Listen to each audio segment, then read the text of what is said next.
Welcome to the Mental Health Risk Assessment training.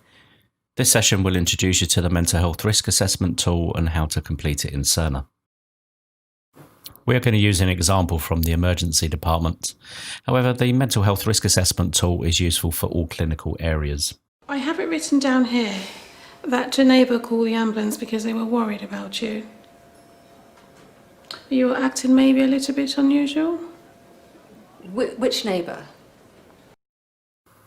Let's take a moment to think. Now, taking a history can be difficult, especially if the person is distressed or the person taking the history is under pressure. Now think how you feel when the person is a frequent attender.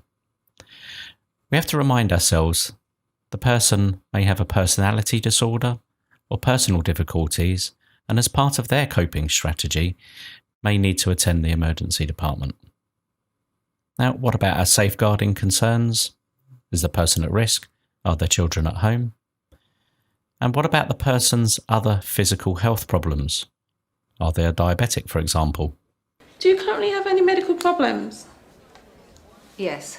Heart attack? No. Stroke? No. Fits or seizures? No. Do you suffer from diabetes?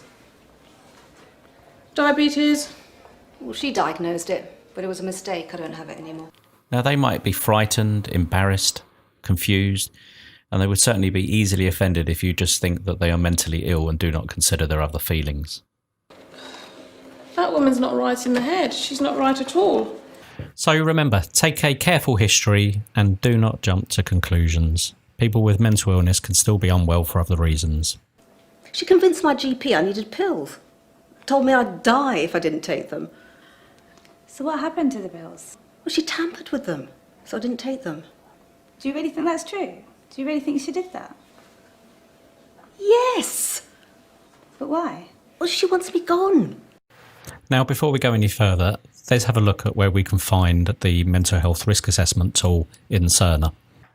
To start, open the patient's record and the emergency department workflow page. Select the documentation links, and then you'll find a link to the Mental Health Risk Assessment tool. In the job role of person doing the assessment, it's important to put either doctor, nurse, paramedic, physician's associate, or other. The first two sections of the form are based really upon your general observations and the appearance and behaviour of the person. Answering yes or don't know would suggest a greater level of risk. How do you hear voices when nobody's there? You should not be concerned about asking those questions which may seem strange to you. Those people already known to the mental health services would have been asked these before. This question is a bit unusual, but we have to ask everybody. Have you ever felt suicidal? Ever thought of killing yourself? Now, it is really important that you avoid using this tool as a tick box exercise. It will prevent you from developing a rapport and gaining the person's trust. You will be more successful just having a conversation and drawing this information out.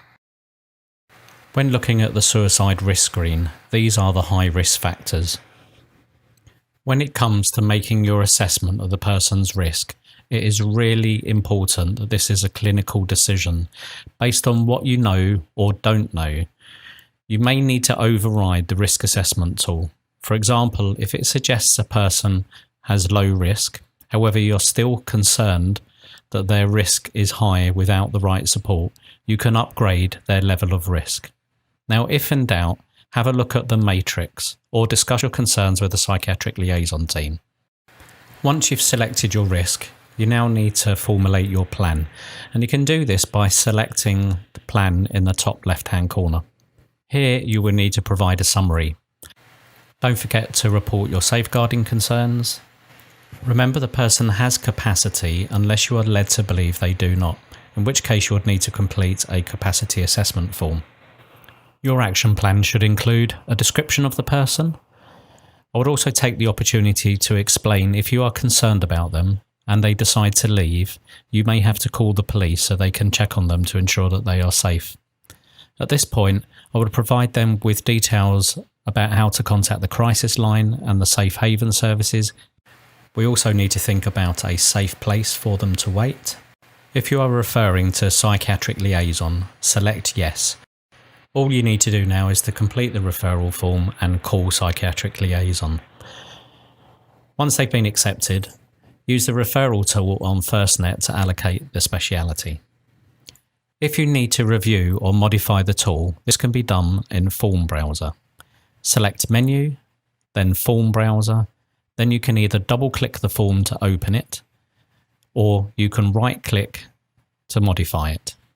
Thank you for listening. If you need any other information, please contact the Psychiatric Liaison team. That's it. I'm done.